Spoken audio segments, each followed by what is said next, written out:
Thank you.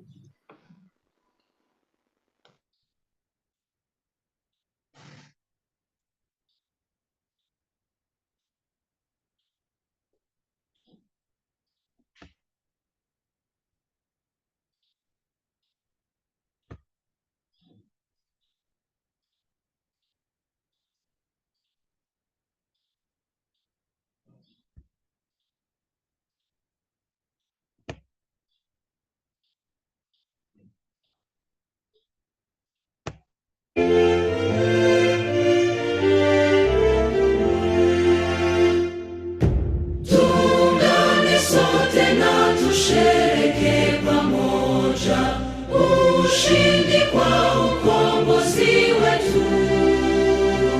Tujitoe wenyewe, tusimame pamoja kulinda uhuru na umoja wetu. Enyi Bwana na binti wa Afrika, mwili wa jua, mwili wa anga, tuifanye Afrika mti wa uzima.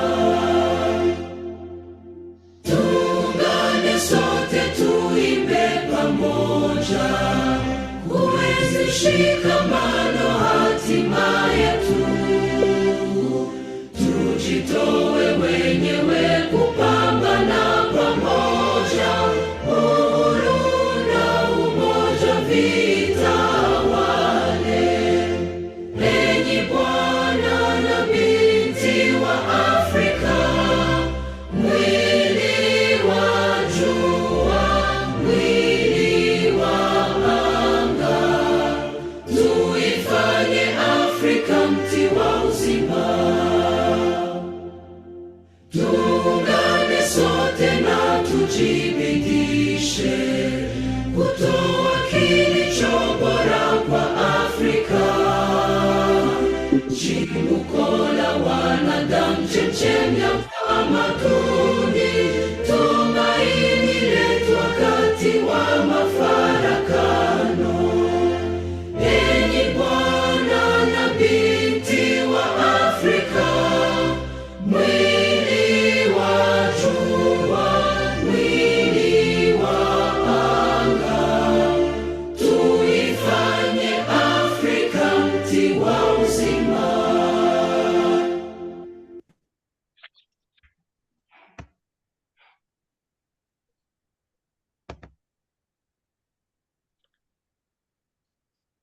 I will now take a reading from Peace Studies in a Globalizing World by Liu Cheng and Egon Spiegel. And the topic is Peace Studies, Thinking Out of the Box.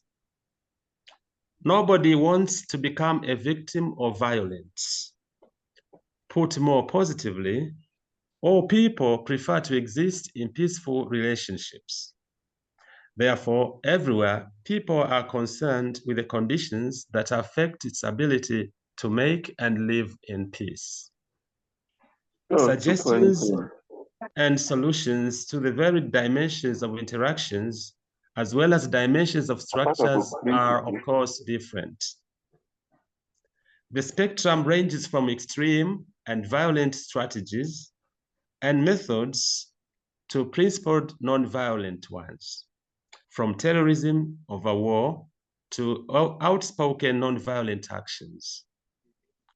By profession, army authorities, time and time again, come to the conclusion that only the threat of violence and the willingness to initiate violent interventions can build and keep peace. However, because peace is a deeply serious issue, and we are all responsible for building it, we have to consider all possibilities for solving the associated problems and must not exclude any ideas. Peace studies represent a major one of these, and society and governments need to support the ideas, especially as they involve scientific approaches that use thinking that goes beyond common classical approaches. Peace studies work unconventionally, and the public expects just this. It is very likely that sustainable solutions will be found outside the box. So peace studies operate not as a system immanent, but as a system transcendent, and therefore also system critical. The usual approach, that is one that is seldom recognized but proved to work every day, of strictly non-violent means, is an essential part of this. Naturally, the system transcends the system of peace studies and allows criticism of itself.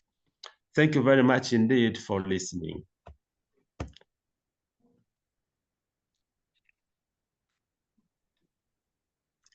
Welcome to Global Peace Studies for Sustainable Development in Africa, where we discuss pertinent issues of peace and sustainability across Africa and around the world. It's a pleasure having you all. And I believe that the speaker is here.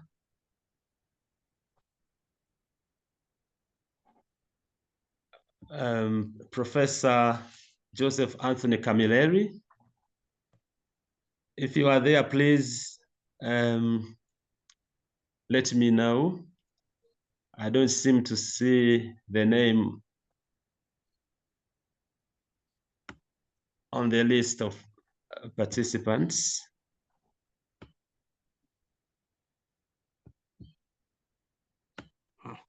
I just sent him also an email, and I thought would be here.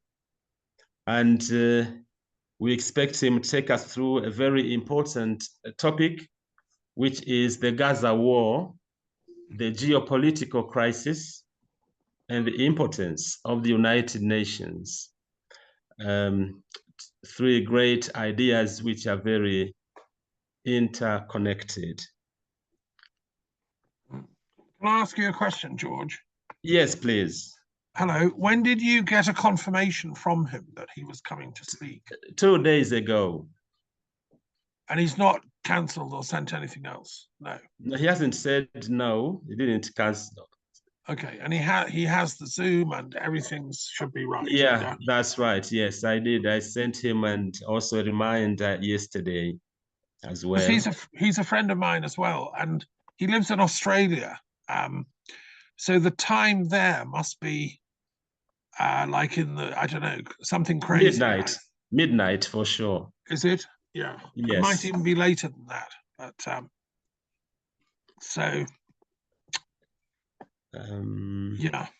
I mean, I have some news about Gaza that I can share whilst we're waiting for him, if you're interested. Yes, please. Of course. Sure. You're welcome, Thomas. I'm happy to share this with you, you know, because it's the topic of our meeting. And some of you know this already, others don't know, but I run the only interfaith mediation service in the world, which I set up in the 90s after a conference at the Vatican of religious leaders. There are 800 religious leaders from all over the planet, every religion. Pope John Paul II was there. And I came away from that meeting thinking, why don't we have a mediation service dealing with religious conflicts? I just trained as a mediator in California. And, you know, it seemed logical. So I set one up at Oxford in 1994, 95. And we've been dealing with interfaith mediation ever since. Some of it's small stuff like neighborhoods, Sikhs and Hindus fighting or whatever, arguing about marriage, things like that. Other is bigger stuff. And so I've just written on behalf of the Multi-Faith and Multicultural Mediation Service, which is the name of that thing that I run. I've just written a letter offering to mediate the Gaza conflict from a religious perspective only. We won't look at the politics of it. Other people can do that.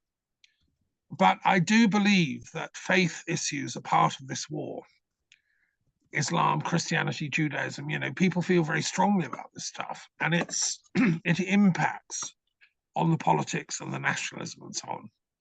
So anyway, I wrote to the Secretary General of the UN officially, you know, through correct channels, and I wrote to the Secretary General of the Commonwealth, correct channels, about 10 days ago, making this offer. And I've proposed we hold the mediation in Paris, which is a kind of good sort of neutral haven of free thinking. You know, we have a large Jewish community in France, we have a large Muslim community and a large Christian community. I think, anyway, I've written to President Macron and also other leaders urging their support.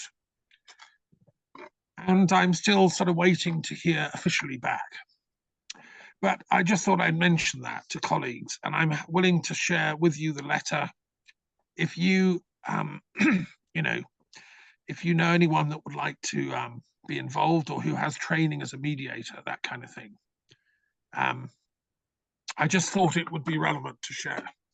So thank you. Any questions, feel free. Yeah. Thank you so much, Thomas, for sharing that. And definitely we'll be happy to see and read the letter.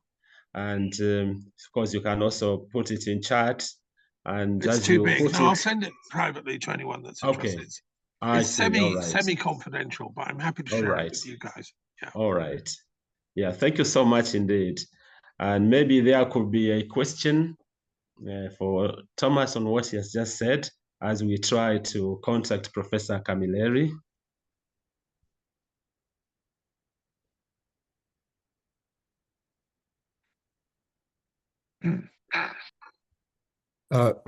Yes, sir, George. I do have a question. I'm Latif. Yes, Tariq. please. How you all doing? I'm Latif Tariq, and I'm speaking to you all from Chesapeake, Virginia, in the United States of America. Can you all just give me kind of some oversight of the peace organization, or what is it that you all do in terms of peace studies or activism, anything aligned with that? It could be anyone. I think that's for you, George. That's your question. Yes, I'm trying to say I could hear some background noise. Thank you so much for this question, Latif Tariq. It's a pleasure having you. Thank you for joining us. And we are a team of peace builders, peace researchers. We are also peace activists. And we meet every Wednesday. Msabi David, could you please mute your microphone?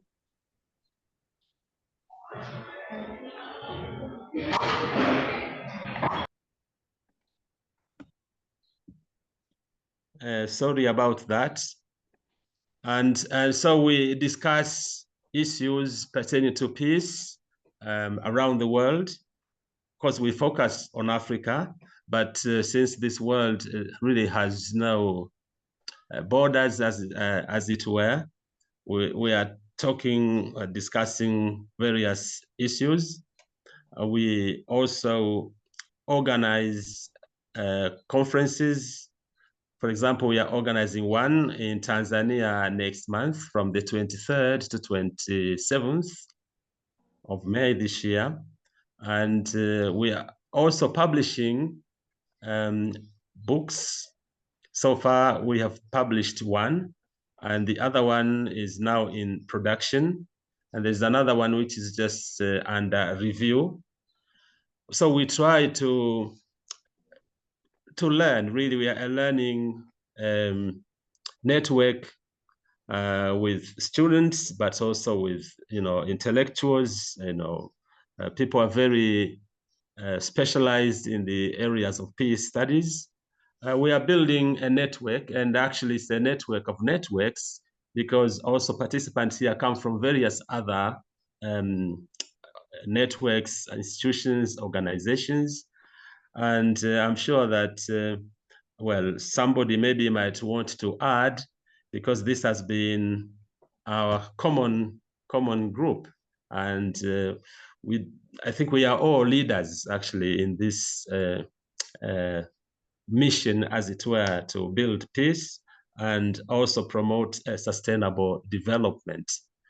And that's why we are discussing various issues that we feel are very important for the future of this world, for the future of this planet, and our own future.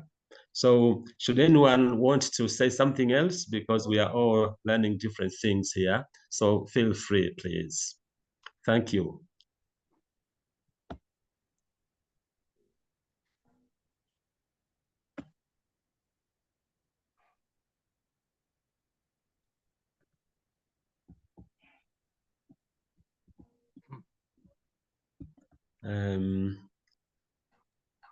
So the speaker is not yet here. Hello. Hello. Sabi, have you got a question? Yeah, yes, doctor. Yes, doctor. Yeah, please go ahead. Yeah, my question goes direct to the previous speaker, Professor Thomas, if I quote his name well. Yes, you did. Yeah, I actually wish to know why the Gaza conflict seem to be dividing the world, especially in terms of Christianity and the Muslims, while in fact Jewish, they say they are not members of Christianity. Thank you. I want to make, I can make a suggestion. If you Musabi, please mute your microphone. Sorry, there's some funny feedback on the phone here. Whilst we're waiting for Joseph, I'm very happy to give a short talk about Gaza and its origins, the conflict. Going into, I'll focus mostly on the religious stuff because that's my field, but you know, it might answer your question, Musabi, but other people may have, and then we could have a discussion. Is that? I don't know where Joseph has gone. I apologize.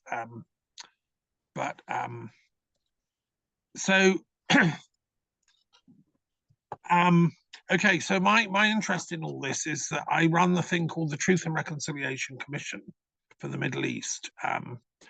I've been to Israel and Palestine. I've got contacts, friends on both sides, intellectuals, theologians, religious thinkers. I come from Canada and London, Britain. I worked in peace studies at the University of London.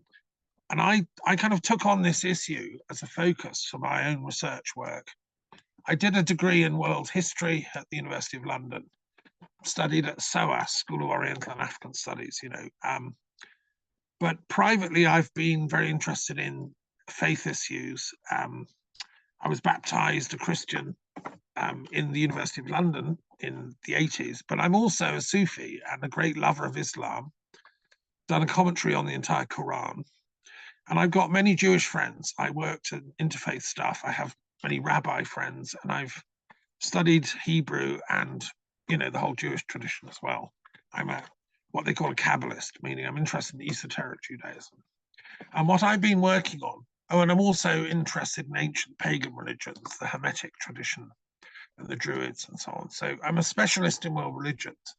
To me, this whole crisis is like an absolute, it's like a fire breaking out in my kitchen, you know. I mean, we've got to put this out. It's just, it's shocking to any Christian, any Muslim or any Jew anywhere in the world, or any human being is appalled at what's been going on. So of course, and I've spent like 30 years studying the history of all these religions and why they should be living in peace. I gave a talk to this forum about a year ago about it. So why aren't they? Okay, well, one of the problems, and I'm trying to summarize 30-year studies here, is the idea of the sacred text, alphabetization. It's that my knowledge is filtered through a particular scripture or text and the interpretation of that. And therefore I exclude anyone that isn't in that box. You know, I other them, they become an other. And so that, you know, because I'm obsessed by my text, my window, my lens, I regard people that don't share that as beneath contempt. You know, I can exterminate them or kill them because they're a threat, they're a rival, an enemy. So one of the weirdest things about this whole situation, and I've studied this in detail because I'm a linguist as well. This is the region that gave us the alphabet. The very alphabet itself was first created in what we call the Holy Land by the Phoenicians, about 1750 BC. Before that, we used the oral tradition. And so one of the causes of this whole conflict is it's like the conflicts arising from this alphabetization of mankind and the splitting up of consciousness into separate texts, lenses, religions, and all that. But anyway, that's a long story. I think our speaker's joined us. Joseph, are you here now? I am. I was given the wrong time to join. Oh dear. Well, So, I was just filling in for you, warming the seat. So now I'll hand back. I'm terribly sorry. It's good to see you. Well done for making it. Yeah. Okay. Over to you. Thank you so much, Thomas. And of course, you can complete your idea. It's a pleasure seeing you, Joseph. And sorry for the wrong timing. And you know, sometimes clocks change. Maybe I wasn't really aware of that. And I believe it's midnight now in Australia, maybe Melbourne. No, it's 11:30. It's 11:30, so okay, still have some time before midnight. So if Thomas could complete your thought, Thomas, and then we invite Professor Joseph Camilleri. It's a pleasure seeing you, Prof. Well, just very briefly, I mean, what follows from that is that we need to get all the scholars, the experts in these different faiths, to sit together in a room with their text and say, look, actually, we're speaking the same language. And that's what the mystics know. The Christian, the Sufi mystics and the Jewish mystics, they all know they come from universal wisdom, which predates the texts. You know, unfortunately, the people that control power in these religions usually come from a place of, no, it's only ours. They're exclusivists theologically. And that's what's causing these wars and conflicts and have done for centuries. So it's up to the scholars and the mystics and the philosophers to insist, actually, you've got to make peace, people.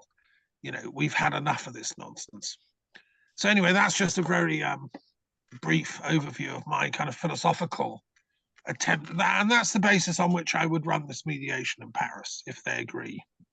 But I'll say more in questions at the end. Let's hand over to Joseph. Thanks for hearing me on that. Cheers. Excellent. Thank you so much, Thomas. It's always, grateful having you with us. And so we are welcoming now Professor Joseph Camilleri, who is the Professor Emeritus at the La Trobe University in Melbourne, Australia. And he's a renowned scholar and has also published lots of books and has also worked in various national and international fora. So it's really a pleasure having you, Professor Joseph Camilleri. Welcome to Global Peace Studies for Sustainable Development in Africa. And it's really a pleasure having you. Could you please proceed? Thank you, George. It's my pleasure to be here, and it's a privilege to share a few thoughts about some aspects of the current situation. Because I'm joining you late, how does that affect our time? I think you have like 60 minutes of presentation. Yes. Yeah, so then we can have a few comments at the end. Okay. Well, Right. I may shorten it a little bit in the interests of having perhaps a bit more time for questions, if that's okay. It's okay. But we'll Thank see you how so we much. go. Thank That's you. right. Great. Thank you. All right. Well, as you know, I've entitled this presentation, The Gaza War, the Geopolitical Crisis and the Impotence of the United Nations. It is, in fact, a very grim picture, as we all know, though understanding what's behind it is not always easy, but terribly important. And I suppose I ought to start with the general proposition that we are going through a pivotal moment in human history. That's my firm conviction, having looked at things for a very long time. I think we've known that it's been coming, but it's now with us. And in some respects, it's a more momentous transition than perhaps anything we have experienced in the history of the human species. We're going through a revolutionary transformation, and a very dangerous one at the same time. It's not a pretty picture. And emblematic, encapsulating that, is the foreign aid package that's just been passed by the Senate following its passing in the US House of Representatives. It's basically a military aid package. It's basically a package for war making. You may recall from the news that it is $95 billion, 62 of which will go to the Ukraine, 26 to Israel, and 8 to Taiwan. And these three have not been picked at random. They are at the center of the current flashpoints in the world today, the major one. And I would like to start with Gaza, because it is the most brutal war we've seen for a very, very long time.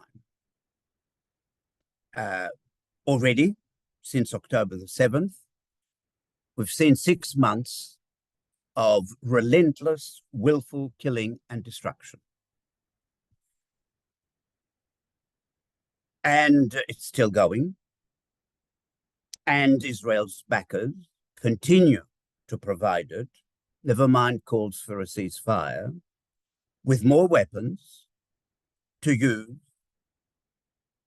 and more support to allow it to continue, with a whole sequence of resolutions at the United Nations, vetoed by the United States in each occasion, and by some other allies, usually in Europe. We have to understand what's going on, because it is the first time in human history that we have seen genocide unfolding day by day on our screens. There's nothing secret about it. Indeed, those who are guilty of it are virtually celebrating it. When I say guilty of it, I don't mean necessarily the population, the people at large in Israel, but certainly the state apparatus, both civilian and military. And I won't bore you with all the details of what has been happening. Population of 2.5 million. Already, as we speak, 34,000 Palestinians killed, thousands more missing under the rubble of collapsed buildings and infrastructure, and almost certainly dead, with graves being discovered virtually on a daily basis. Of those, well over half women and children. It's estimated that at least 17,000 children are currently unaccompanied or separated from their parents. It's estimated that just a little under 80,000 have been injured since the start of the war. And at the moment, as we speak, somewhere between 10 and 50 are being killed and injured every day. In addition to that, this is part of the genocide. Famine is now taking its grip over the people of Gaza. Starvation has become a weapon of war. Nearly 2 million people are now trapped in Gaza facing starvation. The United Nations tells us famine will take hold by May, which is only a week or two away.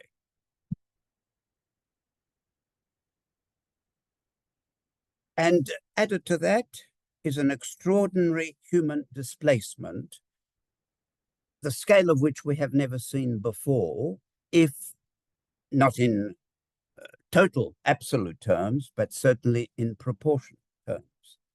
Out of a population of 2.5 million, just under 2 million are displaced.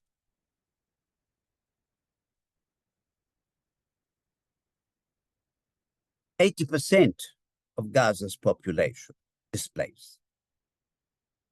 And most are now sheltering in makeshift installations, and with great many being killed or injured in those installations. More than 1.5 million are now crammed into Rafah, Gaza's southernmost city on the border with Egypt. Many have been forced to stay in makeshift camps or the streets. And Israel has been boasting, the government has been boasting, day in, day out, that it will invade Rafah and that there's nothing that anyone can do about it, or that there's nothing that anyone will do about it, can do about it.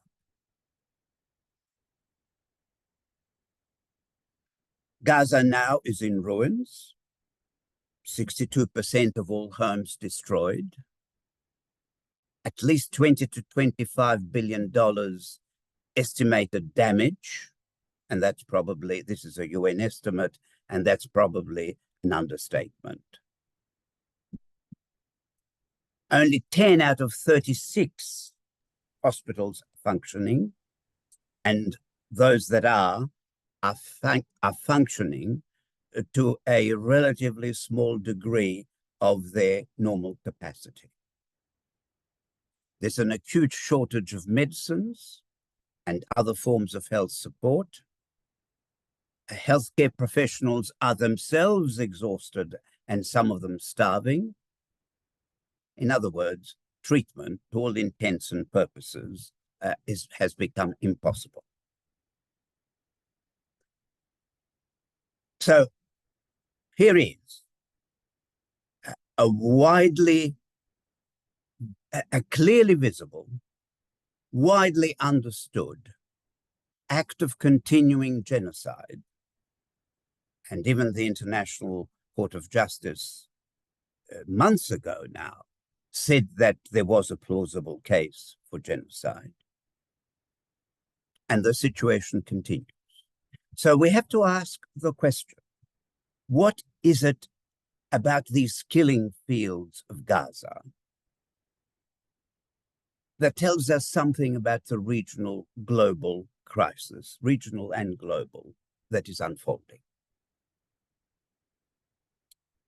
Obviously, the key lies in the relationship between Israel and the United States. Because it is the United States that provides the overwhelming support, psychological, political, economic, and military, which makes the continuation of the invasion and all that has followed possible. It is that support which makes the Israeli authorities confident that they could, should they wish to, proceed with the projected invasion of Rafah.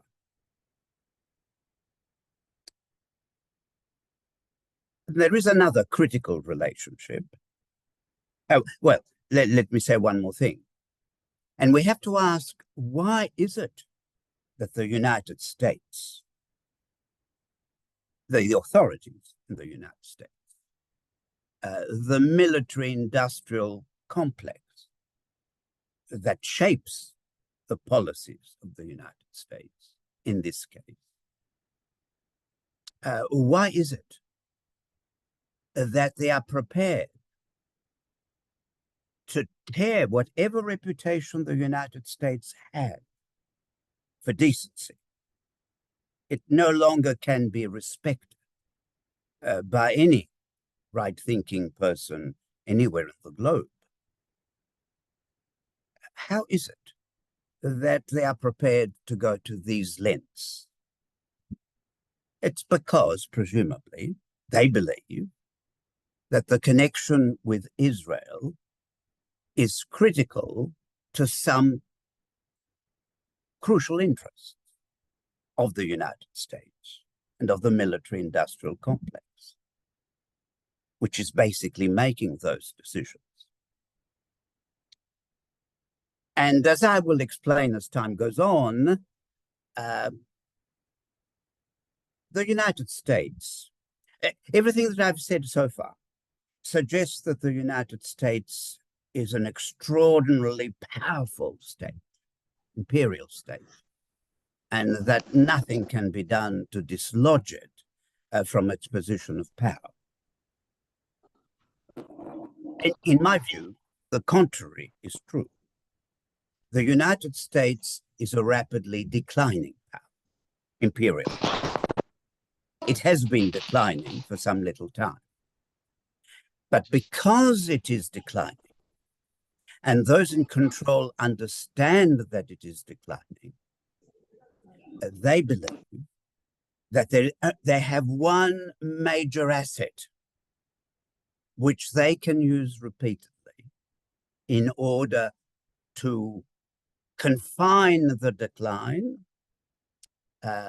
and arrest the trend towards decline as far as they're concerned, and arrest the rise of other voices and other centers of power and influence which may emerge. And so far as the Middle East is concerned, they regard Israel still as the linchpin of that policy, partly because it helps to keep the Arab world on edge, and it provides a substantial adversary to Iran, which which the United States regards as deeply hostile to its interests. And it tells us that as of now, the United Nations has not been able to exert much influence on what is happening. It cannot deliver humanitarian aid. It cannot pass any meaningful resolutions at the UN Security Council. And the General Assembly may pass some resolutions which sound at the level of rhetoric quite reasonable, but there is no apparent muscle behind them. So that's so much for Israel or Gaza. Let me now turn to the second flashpoint, and that is Ukraine.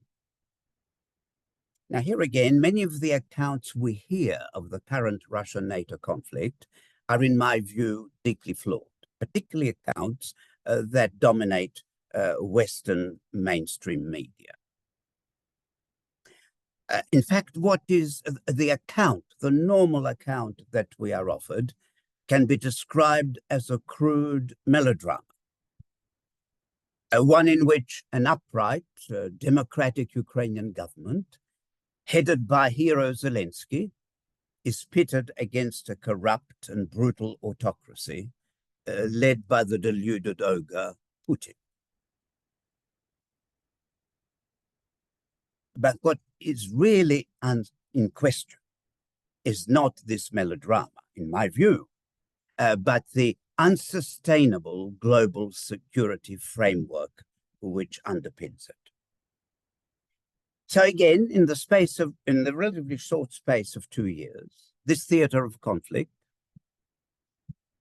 helps us to unmask, and that's the only positive, the catastrophic implications of great power confrontation in the nuclear age. This is a war that is causing extraordinary carnage on the battlefield and inflicting untold suffering, death, and destruction.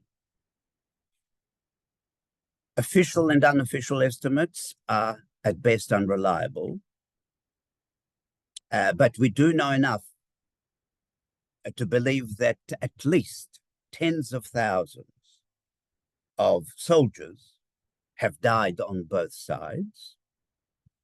And on the civilian front, a conservative estimate is that 30,000 may have been killed and injured in Ukraine, probably more. But casualties aside, and we now think that probably the number of deaths, civilian and military deaths on each side is in excess of 50,000.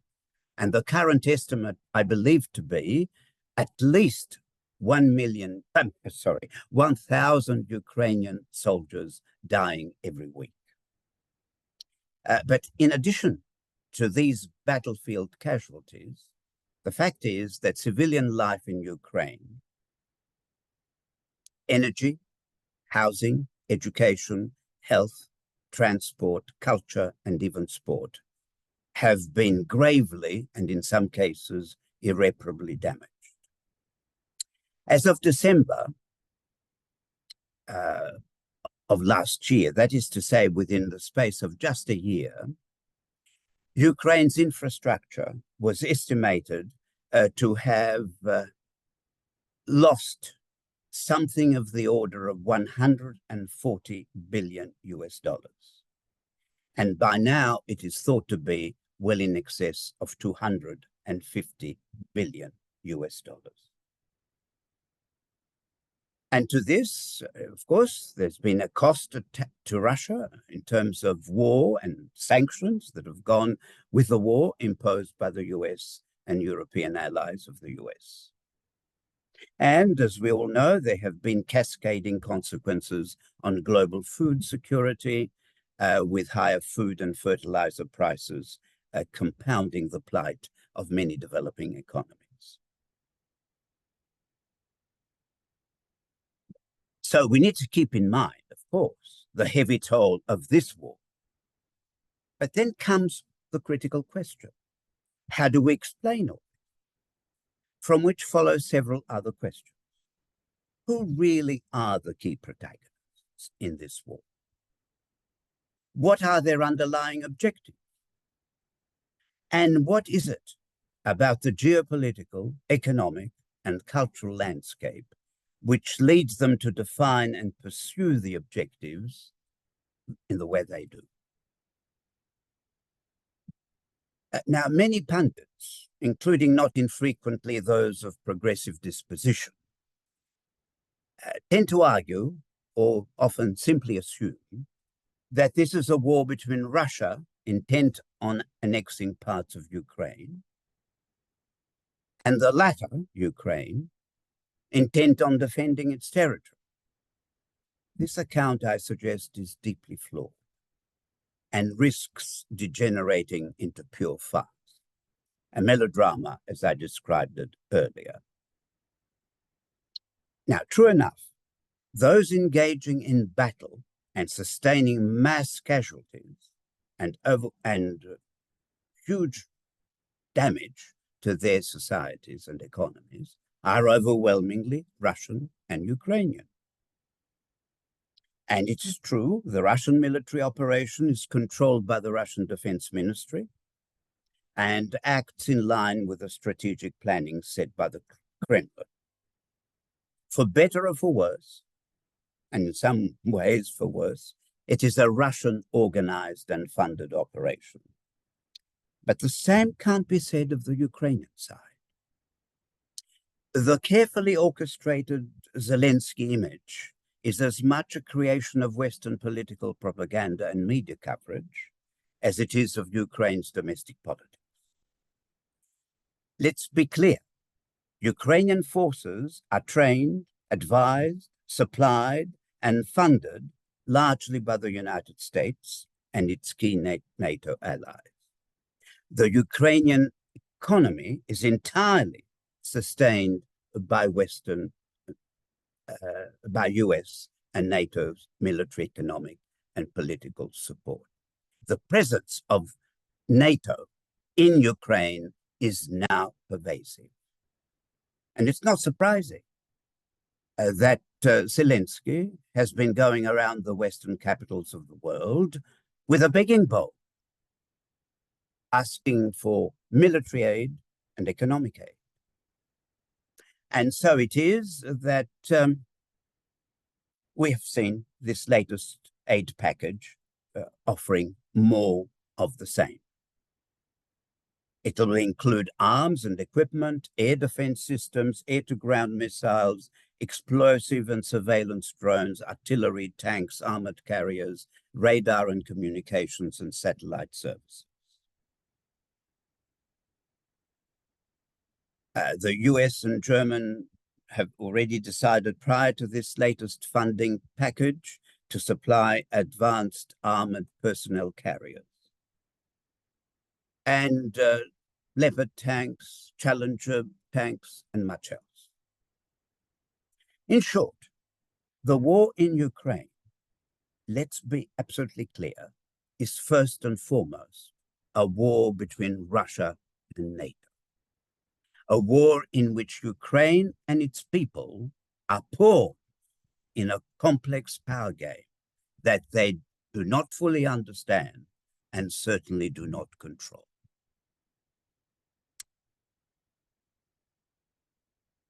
We need to go back a little bit in time. At the end of the Cold War,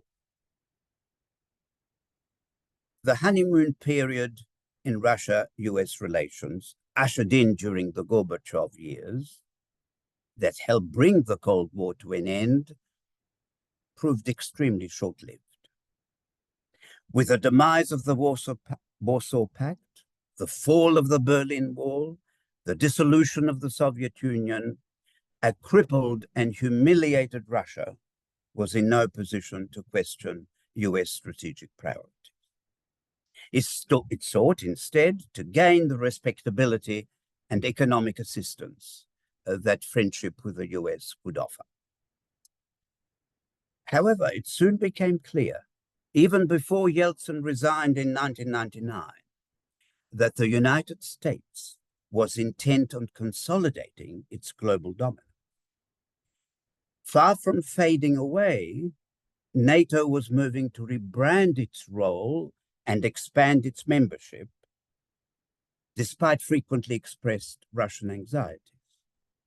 And so, over the next 2 decades, a re-emerging Russia under Putin, we don't have to like him, sought but failed to dissuade successive US administrations from pursuing strategic primacy in a fast-changing world, strategic primacy in Europe and beyond. And with remarkable speed, tensions and disagreements multiplied. Russia questioned the direction of US policy on numerous fronts: the Bosnian conflict, and later the creation of Kosovo, relations with Iran, US military intervention first in Iraq and then in Afghanistan, and later in Libya, the decision to build a missile defense field, and later missile defense deployments in Poland and Romania, US unilateral withdrawal from the ABM Treaty, and more recently, withdrawal from the INF Treaty. All of these angered not just Russian elite, which certainly did, but it angered a very wide cross-section of the Russian population. But the bone of contention that dominated Russian perceptions of US intentions was Washington's single-minded pursuit of enlarging NATO.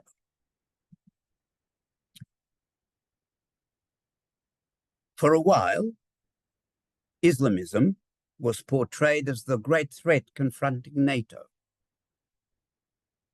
But the real threat and purpose of a revamped NATO, an expanding NATO, soon became glaringly obvious. And so we had successive waves of expansion, beginning in 1999, which brought in former Warsaw Pact countries, the Czech Republic, Hungary, and Poland. In 2004, Bulgaria, Estonia, Latvia, Lithuania, Romania, Slovakia, and Slovenia. In 2009, Albania and Croatia. 2017, Montenegro. 2020, North Macedonia. And all that was left was Finland and Sweden. And they have joined. And all that's left now, if you look at the map, it's all NATO, the map of Europe, and there's one thing that's not, apart from Belarus, and that, of course, is Ukraine.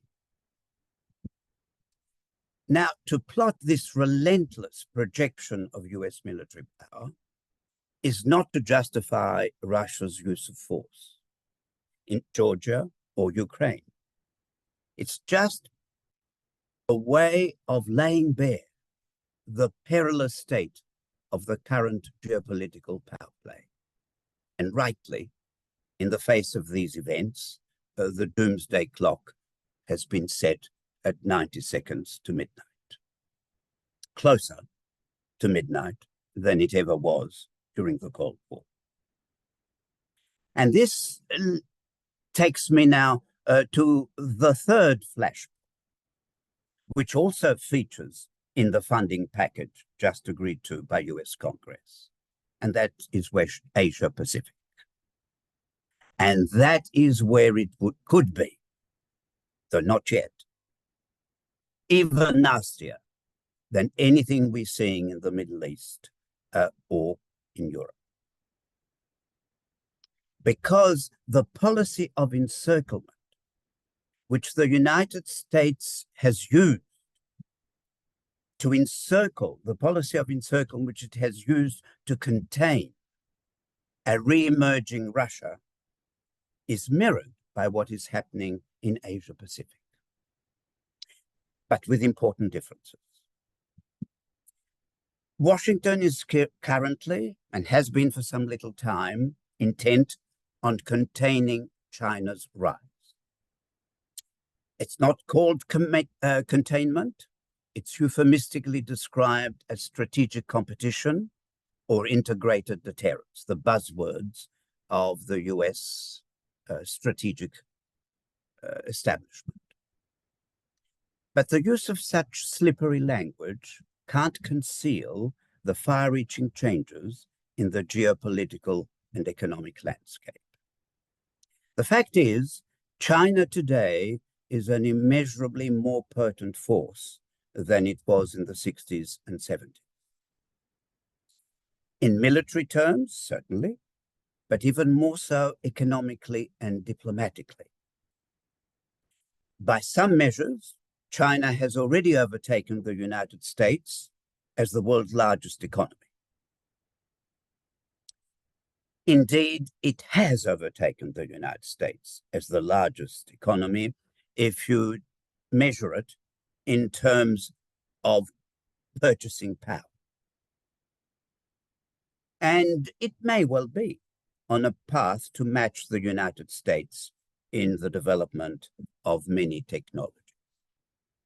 By contrast, the United States is a diminished power. As recently as 2000, the US accounted for 24% of the world's total GDP, gross domestic product.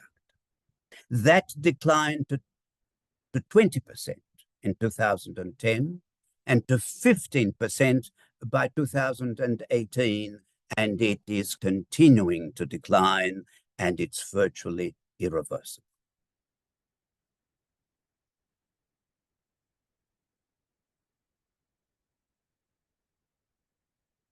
And this decline of US hegemonic power is equally evident when it comes to the projection of military power.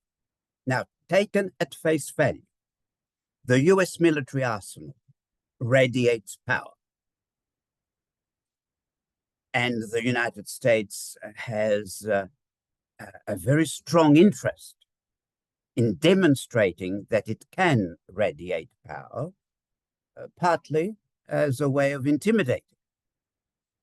But I want to suggest that that power is in many ways illusory.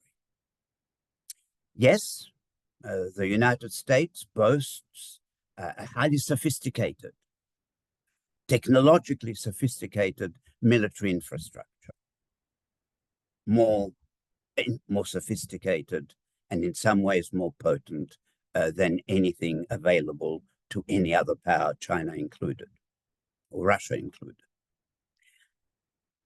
Record military spending, which reached just over a year ago a record military budget of $877 billion US. And the flexing of military muscle on a global scale, which we haven't seen for a very long time in human history. But there is something that limits or constrains this show of power. And the fact is that it has not been translated into military victory on the ground or enabled the US to impose its will. What have we seen in recent times? The costly war on terror, the disastrous war in Iraq, the protracted and punishing and ultimately humiliating exodus from Afghanistan, and the unholy mess in Libya and Syria, all of which points to the fragility of US power. And when Israel attacked Iran, at its embassy in Syria, at its consulate in Syria, and Iran decided to respond in a show of military strength, very carefully executed, so that hardly anyone, well, no one was killed and hardly anyone injured. The United States made it clear it would not intervene should there be a continuation of the conflict between Iran and Israel. Iran, in one dramatic move, established the principle that Israel could no longer take military action in the Middle East with impunity, and the US would in fact be neutralized, should it come to an outright conflict between the two, Israel and Iran. The upshot of all this is obvious enough. The United States can no longer afford the high cost of mounting single-handedly a long-term encompassing containment policy that holds any prospect of stemming China's rise. And to bridge the deficit in Asia-Pacific, as in Europe, it needs allies. The reality is that the United States now needs its military allies more than they need the United States. So the United States is presently intent on constructing an overwhelming military presence in both the Indian and Pacific Ocean. It is currently modernizing and expanding its military alliances with Japan, South Korea, the Philippines, Thailand, Australia. And numerous security arrangements have been agreed to in the last 2 or 3 years. Some 28,500 troops still based in South Korea. And South Korea now makes an annual contribution of just under $10 billion to the maintenance of this military presence on its soil. In other words, it is South Korean payments which enable the construction of these new facilities. And recently, the United States announced plans to increase its deployment of advanced weapons to the Korean Peninsula, including fighter jets and bombers, in tandem with the enhanced joint training and operational planning with South Korean forces. But none of this has had the slightest impact in containing the development of a North Korean nuclear weapons and missile capability. And it's continuing to do that. And the same is happening with US-Japan alliance arrangements, the bolstering of alliance, and this includes expanding Japan's missile strike capabilities, the sale of hundreds of US Tomahawk cruise missiles, and making the US Marine unit in that country better adapted to combat operations. And so we have seen a rapid escalation of military budgets in Asia Pacific. Japan from 40 billion in 2022 to probably at least 70, if not more, billion in 2027, 3 years from now. And the same logic is driving US efforts to expand its military footprint in the Philippines, some 30 years after the country moved to end the permanent US military presence on Filipino soil. And there's a long list of agreements that have enmeshed now more than 20 countries, including Pacific Island nations, into a web of joint military exercises, expanding programs in maritime surveillance, cybersecurity, construction of new military facilities, and arms transfers.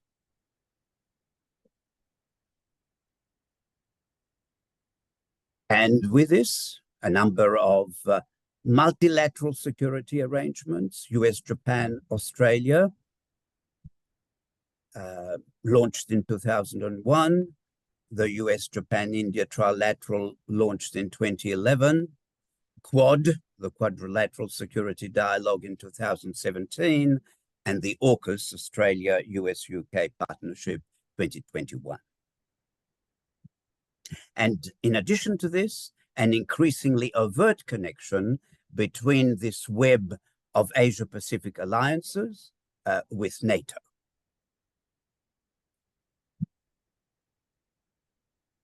And this frenetic attempt to contain China, to encircle China, has driven the militarization of Asia-Pacific. In 2022, the region's military spending had risen to $575 billion. Asia and Oceania now account for 41% of global arms imports. And you can guess who is the largest exporter. By far, the United States. And it's the allies that do the bulk of the importing. So one of the great assets as viewed by the US military establishment of allies is that they buy US weapons. And that has dramatically increased in recent years. US weapon manufacturers have recorded a massive increase in sales from 103 billion in 2021 to 150 billion in 2022, and it'll be well in excess of 250 billion in 2024.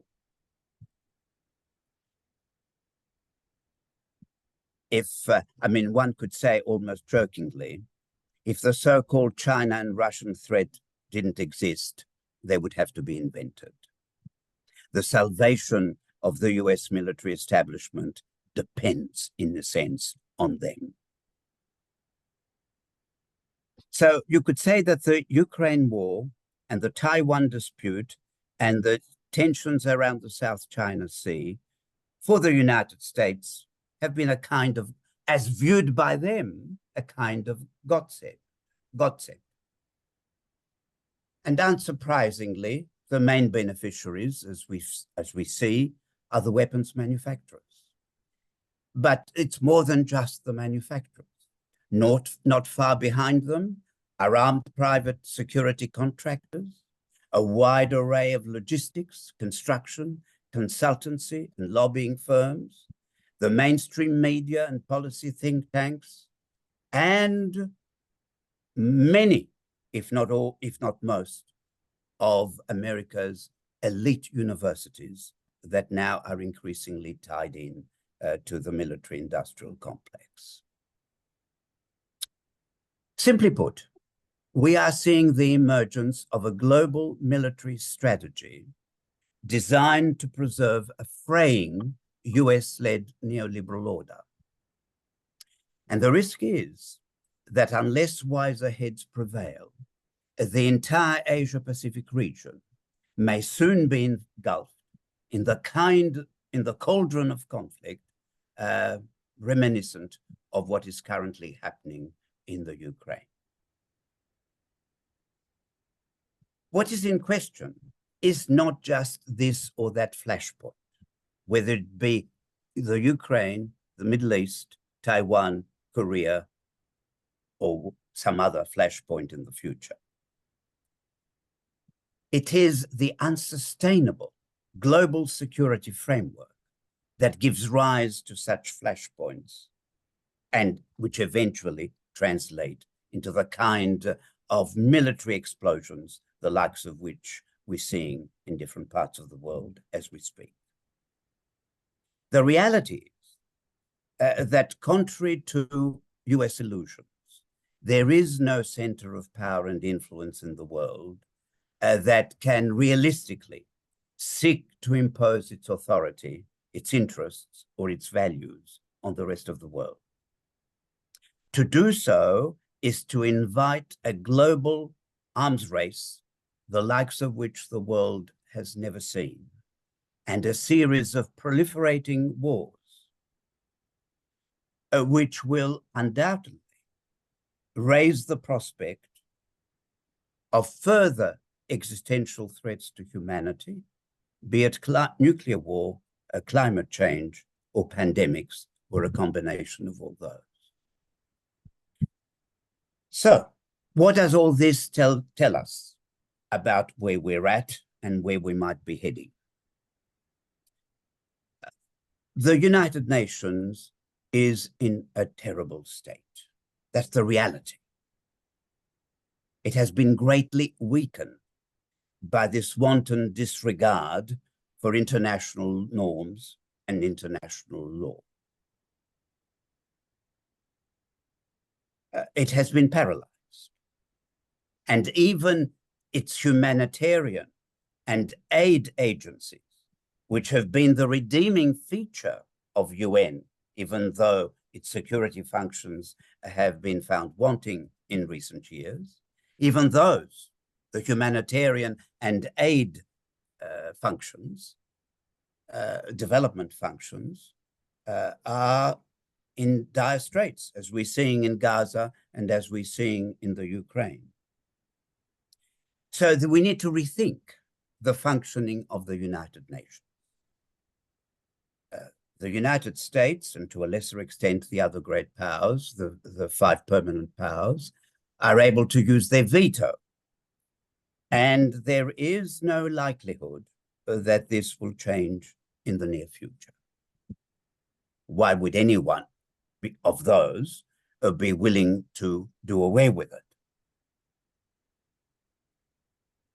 So there are, the question is, are there options for rejuvenating and revitalizing the UN? Yes, there are.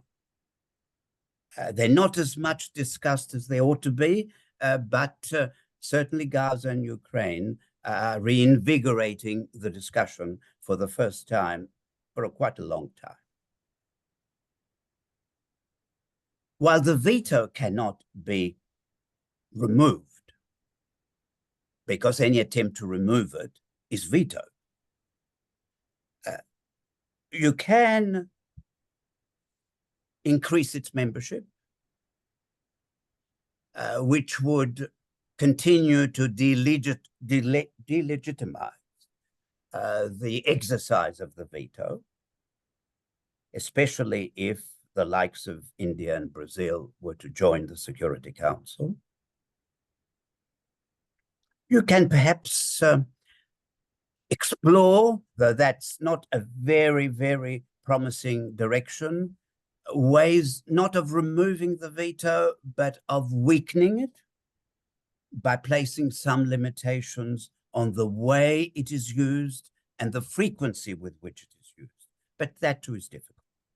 So that leaves us with two other organs of the UN, the General Assembly. And there is reason to think that there is provision within the UN Charter for the General Assembly, once the Security Council is paralyzed, to take much more forthright action than it has been doing thus far. And it has done it at least once before in relation to Korea. There is a clause that can be used, the Uniting for Peace clause, and we may well be getting to a position where that can be used. And it is not inconceivable that if there was a sufficiently large bloc, which there may well be, of members of the General Assembly to pass what they would consider as a binding resolution, to establish, if necessary, not only to declare a particular exercise of military force as contrary to the principles and of the United Nations Charter, but to establish an international peacekeeping operation where regardless of whether the country in question to which it is be sent agrees to it or not. That would be a dramatic development, but it's one that ought to be contemplated. And the other one, which might go hand in hand with that, is to significantly increase the powers of the UN Secretary General. So that, for example, if such resolutions, even less audacious than that one, were to be passed by the General Assembly, for the function of monitoring and reporting and accountability to be placed entirely in the hands of the UN Secretary General, who then reports to the General Assembly. Now, these are regarded as bold and developments which obviously would cause the 5 veto powers, but particularly the US and the other 2 Western powers, UK and France, deep concern, and they would oppose it probably tooth and nail. I'm not so sure that they would necessarily be opposed by China and Russia, but that can be tested. But these are just ideas, and there are several others that are currently being discussed, but at the moment they're purely at the discussion stage. If we're really thinking about where to from here, it is clear that there are 2 other areas that are worth looking at closely. One is the role which the Global South can play. And the kinds of ideas that I've just mentioned briefly in relation to the UN will not see the light of day at all until and unless the global South is at least willing to begin to champion those ideas.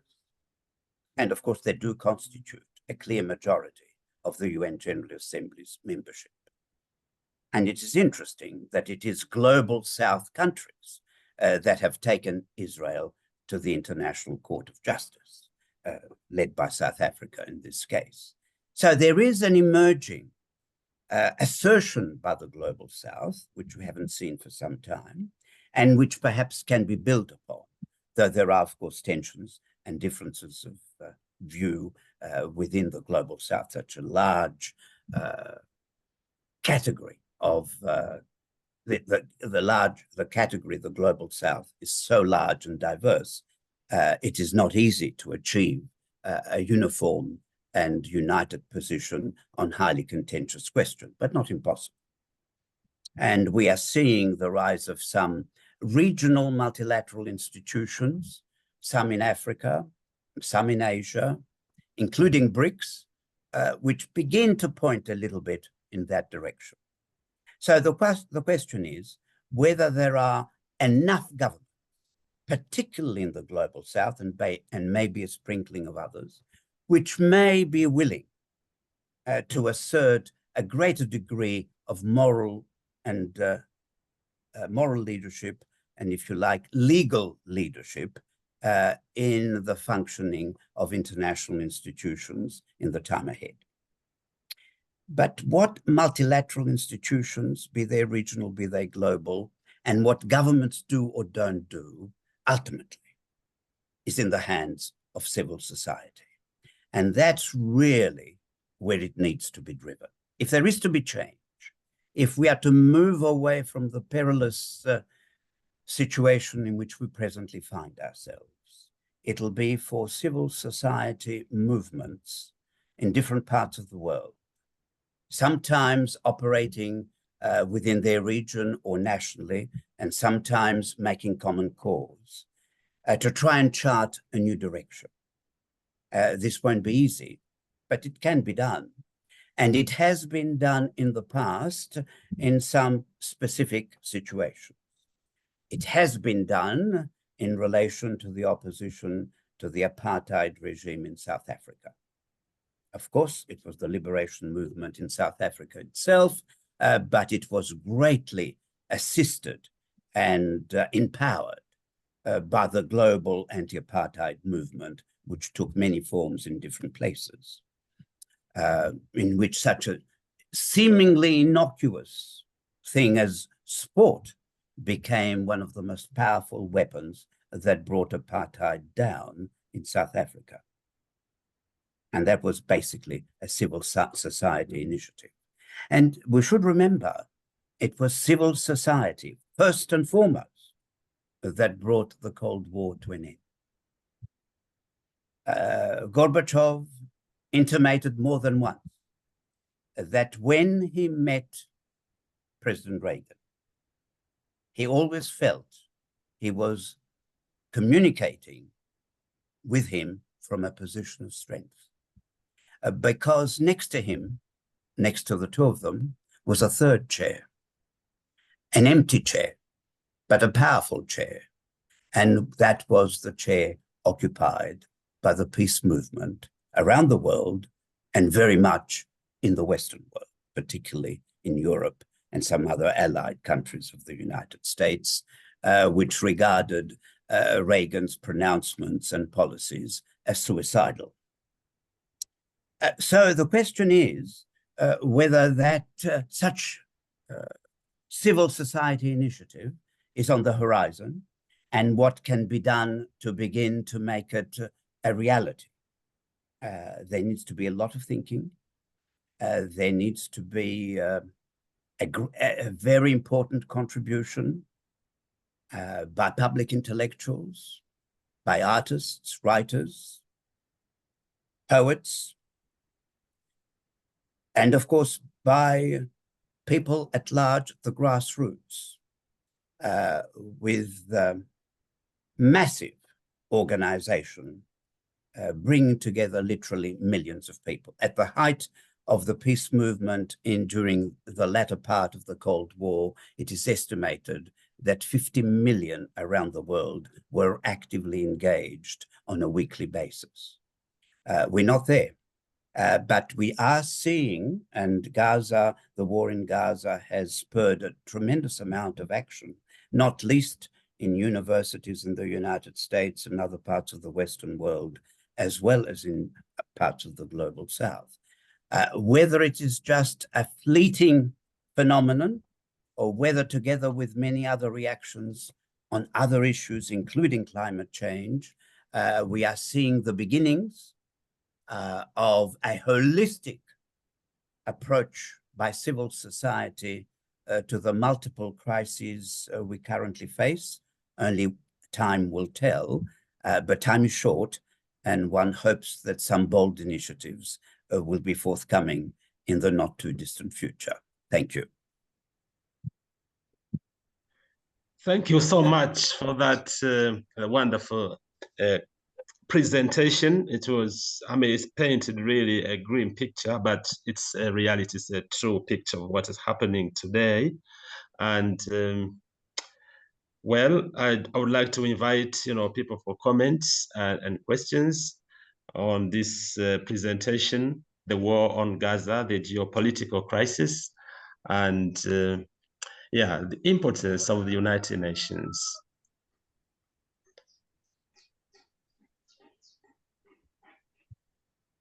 Yes, please, Lester. Well, as an American, and facing not only the brunt but much of the responsibility for the kind of problems and solutions that our insightful friend Joseph has given to us. I'm really grateful. I really appreciate what's been said and agree 99.8% with his analysis. So actually, I was reminded of years ago. I'll try to make this a short story. I went to a meeting on a Gandhian conference in New Delhi, and I ended up by accident in the room on the United Nations. We had breakout groups. I went to my first two choices. I couldn't get in the room. I walked by the UN room and it was almost empty. And it made me realize how little attention we pay to the United Nations, which really is our only, our hope, right? It's our only structural hope at the global level, despite all of its problems. So we had this wonderful conversation.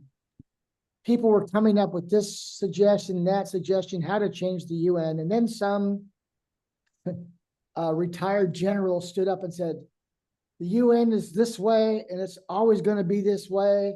All this talk is nice, but nothing's going to change. And I responded by saying, well, we never thought that the Berlin Wall would fall. We never thought that the apartheid regime in South Africa would be overthrown. We create these things, we can change them. And so I love the way Joseph ends with this sort of crescendo. It's civil rights, civil society, uprising. Of course, these global things are difficult to do, but it's we work in our own little niches around the world and communicate more and more with one another. And I really liked some of his practical ideas about, like overriding the veto. I don't know what, maybe we can get Richard Falk to come in and talk to us about international law. How is there something already in the UN, or how can we change the UN to have that ability to override the veto? I know we have it in the US. That, when the president vetoes a bill, it can go back to the Congress that can override it. and then empowering the General Secretariat. And all this won't happen unless the civil society rises up and demands it. Thank you. I've gone on too long. Thank you so much, Les. Thank you. I see also Afiz has raised his hand. There is a saying that when elephants fight, it's the grass that suffers. And I don't know whether, Afiz, you wanted to say something along that line. Afiz, you're welcome, please. Thank you so much. I really appreciate Prof for critical analysis on what is on ground and what is actually going on in the world. And what if UN cannot uphold the world peace,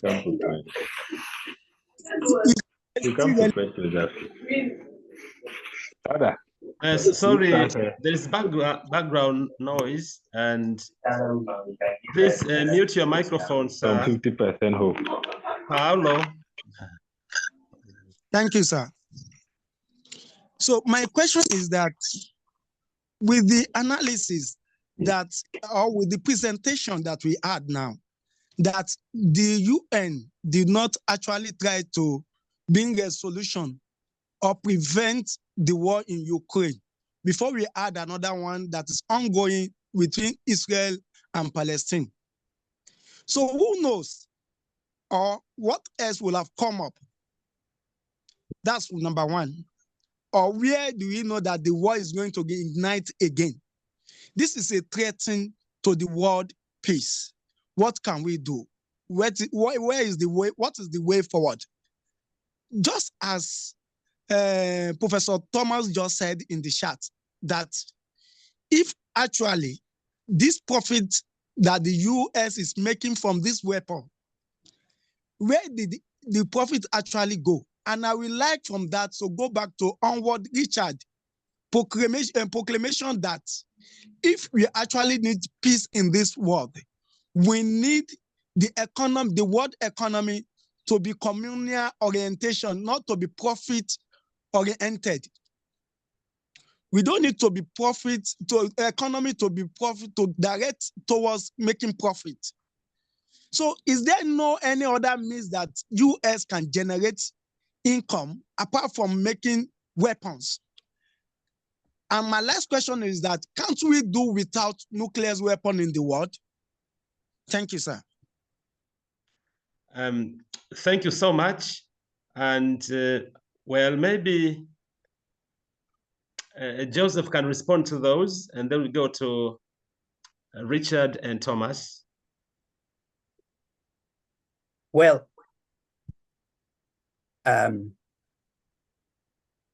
you've raised a number of very difficult questions.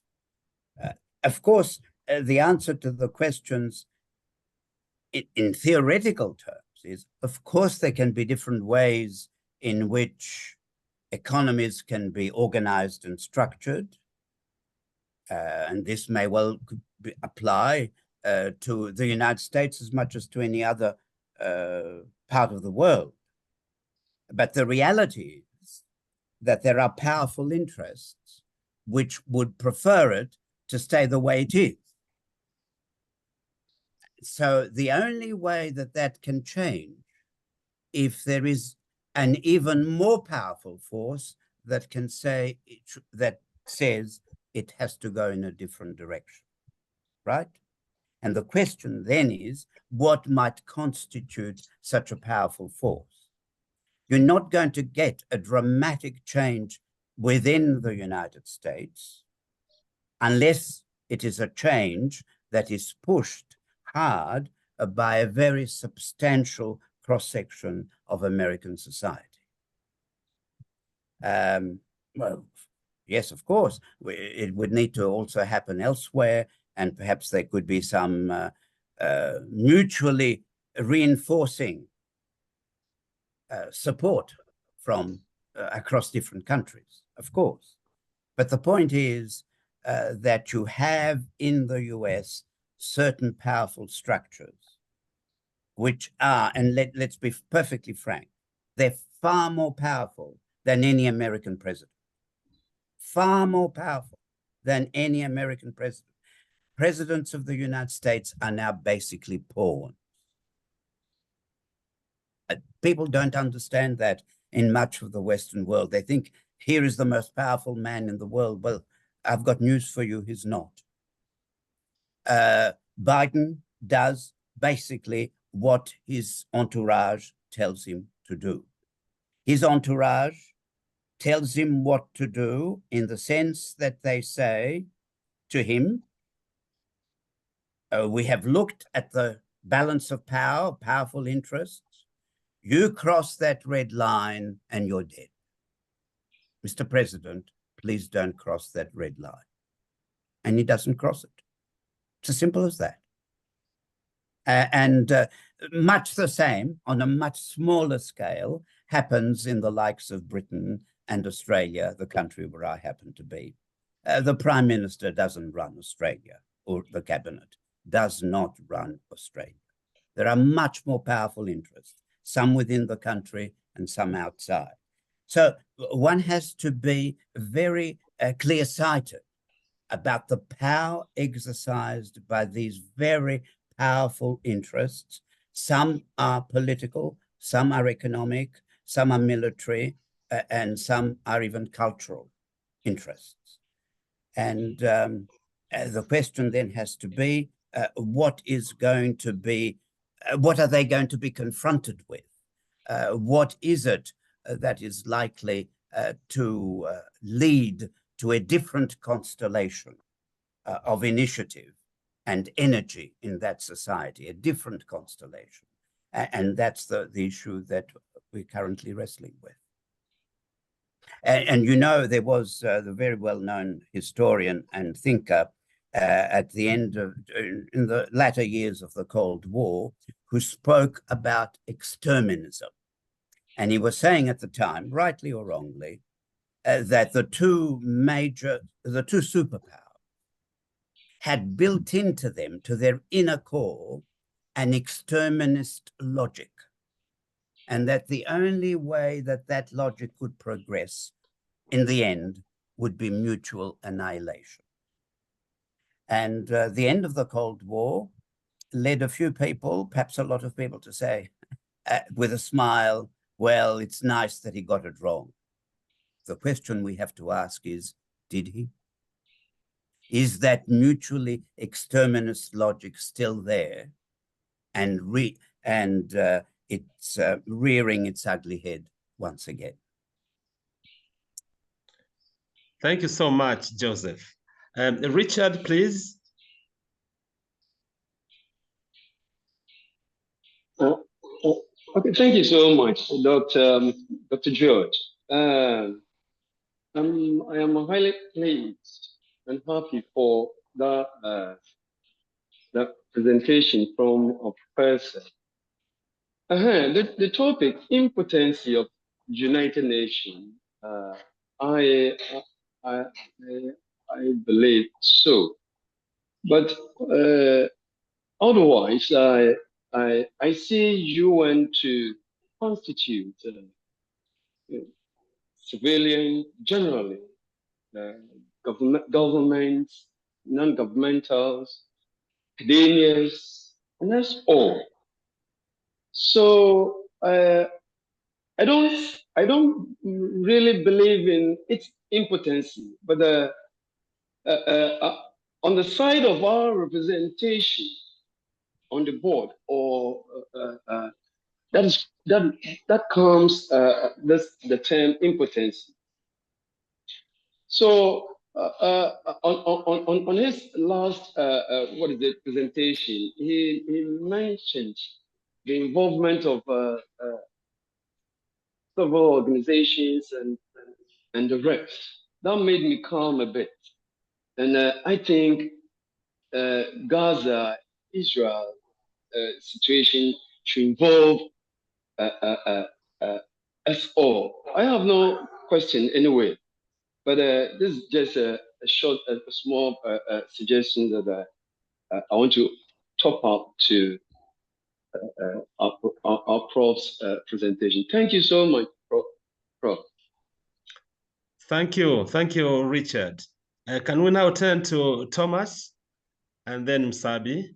And that will be, after Msabi, that will be the end. We'll ask the speaker to give us some, takeaway ideas. Thomas, please, You're welcome.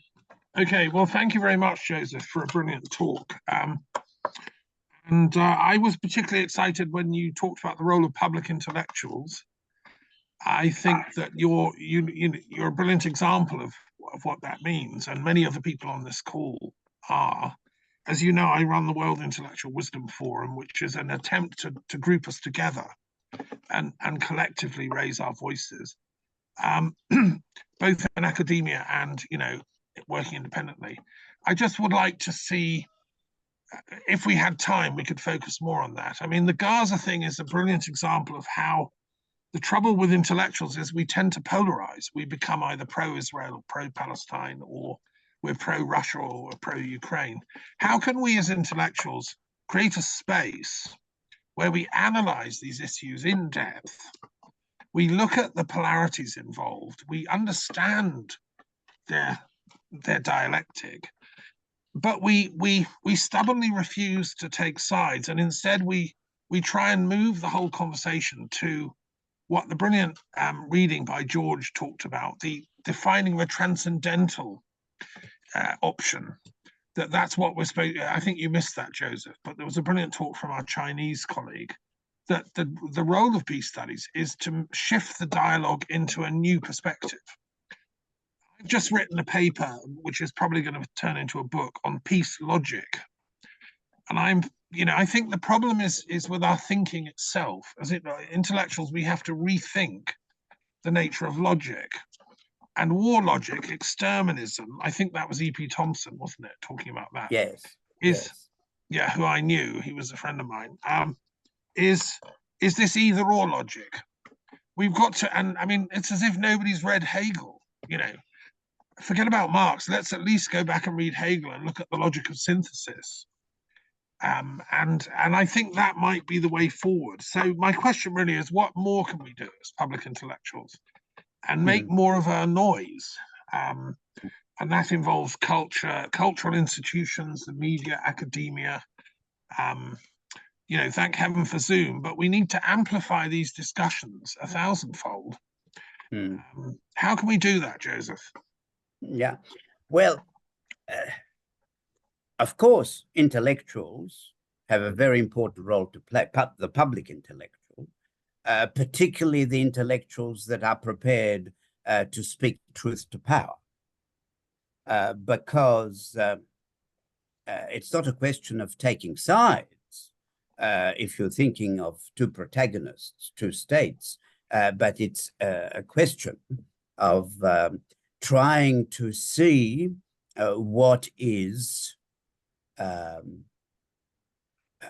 constitutes the common good at this moment in human history. And this is as I was saying at the beginning, a very special moment. And we need intellectuals from different traditions, different civilizations, backgrounds, bringing the wisdom of their respective traditions to bear on the contemporary challenges we face, which are many and they're interconnected. That's the first thing. There is a repository of wisdom which humanity has built up over the millennia. But there needs to be much more dialogue between the entities which are the holders of this repository of wisdom. That's number one. But two, it can't be a conversation just between intellectuals.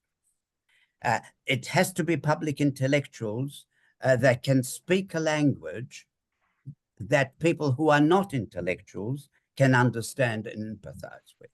So we need to be able to speak several languages, not just the language of intellectuals, but the language of the layperson. We have to speak the language of those who are presently completely unconnected and seemingly indifferent to what is going on, as well as to those who are very actively engaged. So we need intellectuals who have not just the power of the intellect to assist them in rational and human-centered, cosmic-centered dialogue, but we need intellectuals that have the charisma to connect with a larger cross-section of society, who can do it not only by way of telling society what they ought to know, but also learning from society what are the challenges that so many human beings face, what is the nature of the suffering that they're experiencing, and what can we do that is constructive with that pain and that suffering, and that can turn us in a different direction. So it requires more than intellectual intercourse. It requires empathy. It requires emotional and moral empathy with those who are marginalized, who are suffering, and who are downtrodden, and who can inspire, not just provide intellectual food for thought, so to speak, but who can inspire emotionally, psychologically, morally, a larger cross-section of society to see more clearly and to act, Intellectuals must be activists as well as intellectuals, and activists must do more thinking than they are often inclined to do. Thank you. Thank you so much indeed. Msabi?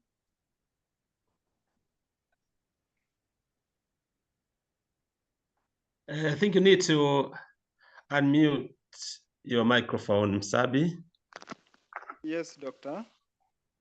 Yes, Thank please you go so ahead. much. Yes. Yeah, thank you so much for the platform. And I'd like to thank all the speakers, especially Professor Joseph, for a very brilliant insights and the observation, even the deep analysis of the situation. From my perspective, actually, I have came to realize that United Nations seem to talk while taking a very minimal actions toward the incidences across the globe, not only the recent incidents in Gaza, rather for any other past conflicts or misunderstanding between nations, or even in domestic conflicts. To take an example from South Sudan, in Juba, Khartoum, Sudan, and the other parts of African continent. So we realize that United Nations, it is a structural organization rather than an active organization to prevent conflicts. As we can take a previous example from the genocide in Rwanda back 1994.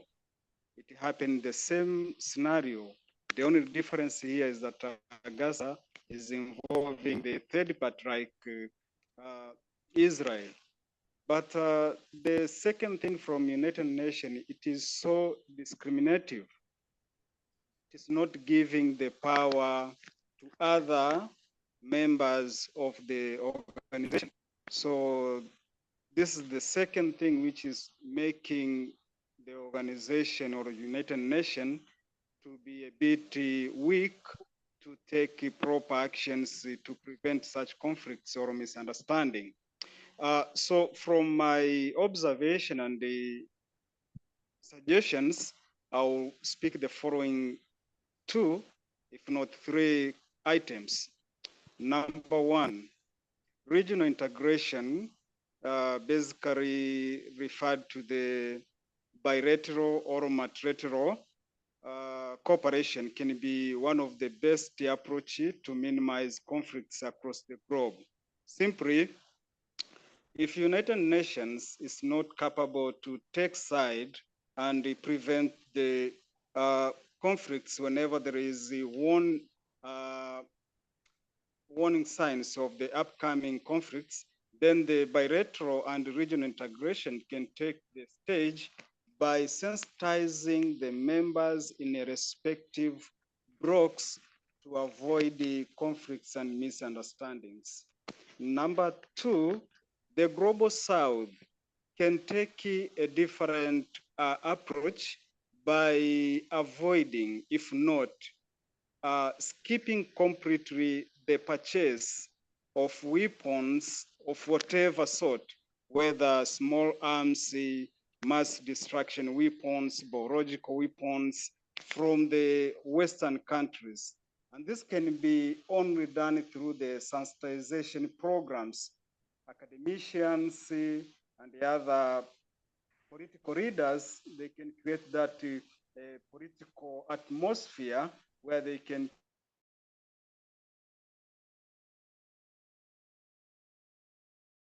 to tell or to speak to their members to minimize the purchase of those weapons from the Western world. Through this one can help us to avoid such kind of conflicts in our regions. Speaking about the diplomacy and international relations, also we can take the stage by reminding the Western world that we are all human beings. We need to live in a harmony, in a peaceful environment, regardless of our technological differences, as what we can see now with the Palestinians. They seem to be weak in terms of technology. They're not advanced in terms of weapons. So the Western world should understand that we are also evolving from low level of advancement of science and technology, but with the time probably we'll be in the stage where they are at the moment. So it will create more tensions. To avoid that, it is better we work as a one humankind and cooperate in whatever spheres of life. Thank you so much. Thank you so much, Msabi. Now, one last point, comment or question from Karl Heinz, and then we will finish. I'm sorry that we have taken more time than usual. Karl Heinz, please, welcome. Okay, George, thank you very much. I'm here for the first time. I'm German, living in Austria, and have very tough connections to Germany. I tried for the 20 years to unify the civilized organization in Austria and Germany. It's very, very difficult. But now we found a way. I think the first step, we need an international basic democratic information system, and 100% transparent and on eye level. And this information system is in the process of working out in the next 2-3 months. And I would like to ask you, George, is there any possibility to introduce this system, let me say at the end of May or in June this year? I think it will be very interesting to bring the different interests and organizations together.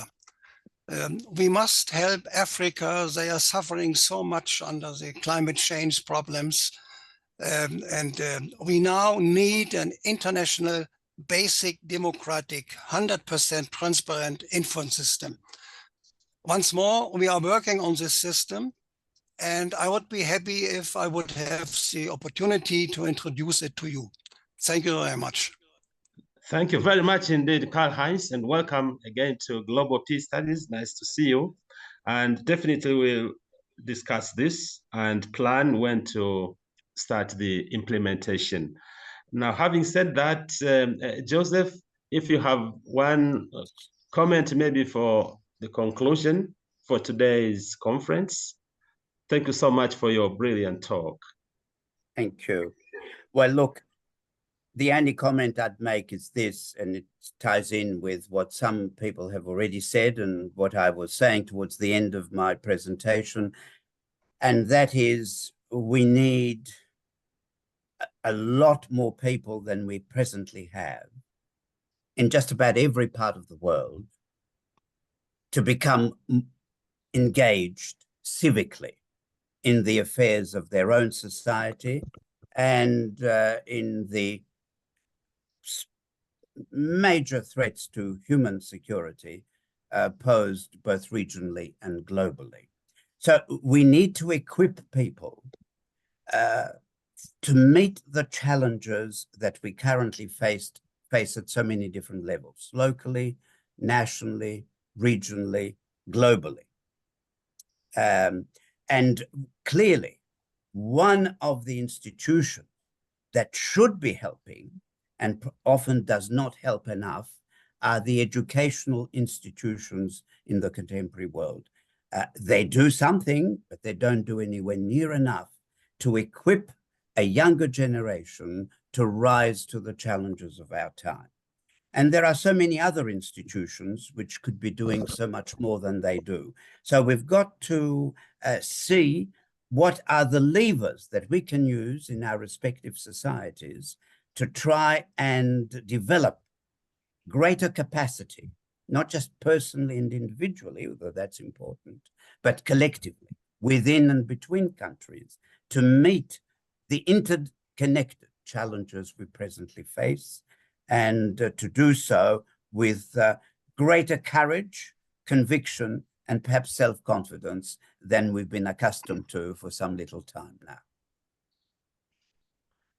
Thank you so much indeed, Joseph Camilleri, for your presentation. And I thank everyone really for your contributions, for your patience, for your understanding.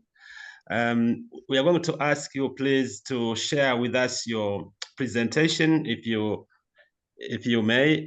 Joseph Camilleri will be really happy to receive it and read it carefully, because he has got a lot of information and clear analysis. So thank you very much indeed, and we are looking forward to seeing you again next week, the same time, Wednesday. Thank you and bye-bye.